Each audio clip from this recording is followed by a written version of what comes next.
Gap ఇచ్చిన వరుణుడు మళ్లీ ఫామ్ లోకి వచ్చేశాడు. తెలంగాణలో మళ్లీ వర్షాలు మొదలైపోయాయి. హైదరాబాద్ తో పాటు పలు ప్రాంతాల్లో వర్షం దంచికొట్టింది. హైదరాబాద్ నగరంలో వర్షం దంచికొట్టింది. ఫిలిం నగర్, మణికొండ, బంజారా హిల్స్, జూబ్లీ హిల్స్, పంచగుట్ట, అమీర్పేట్, ఖైరతాబాద్ ప్రాంతాల్లో భారీ వర్షం కురిసింది. వర్షం దెబ్బకు రోడ్లన్నీ జలమయమయ్యాయి. ఇటు జయశంకర్, భూపాలపల్లి, కరీంనగర్, మహబూబ్ నగర్, వరంగల్, ఆదిలాబాద్, మంచిర్యాల జిల్లాల్లో భారీ వర్షం కురిసింది. హన్మకొండ, జనగాం సహా పలు ప్రాంతాల్లో మోస్తారు వర్షం పడింది. ఇక రాగల 4 రోజులు తెలంగాణలో భారీ వర్షాలు కురుస్తాయని హెచ్చరిస్తోంది వాతావరణ కేంద్రం.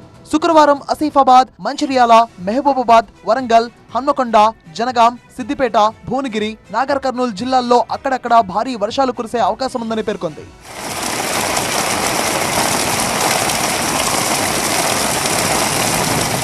మిగతా చోట్ల ఉరుములు, మెరుపులు, ఈదురుగాలులతో కూడిన వానలు పడే అవకాశాలు ఉన్నాయని పేర్కొంది. అలాగే ఖమ్మం, కొత్తగూడెం, నల్గొండ, సూర్యాపేట, సంగారెడ్డి, మహబూబ్ నగర్, నాగర్ కర్నూల్, జోగులాంబ, గద్వాల జిల్లాల్లో తేలికపాటి నుంచి మోస్తారు వర్షాలు కురిసే అవకాశాలు ఉన్నాయని చెప్పింది. ఈ క్రమంలో ఆయా జిల్లాలకు వాతావరణ శాఖ ఎల్లో అలర్ట్ జారీ చేసింది.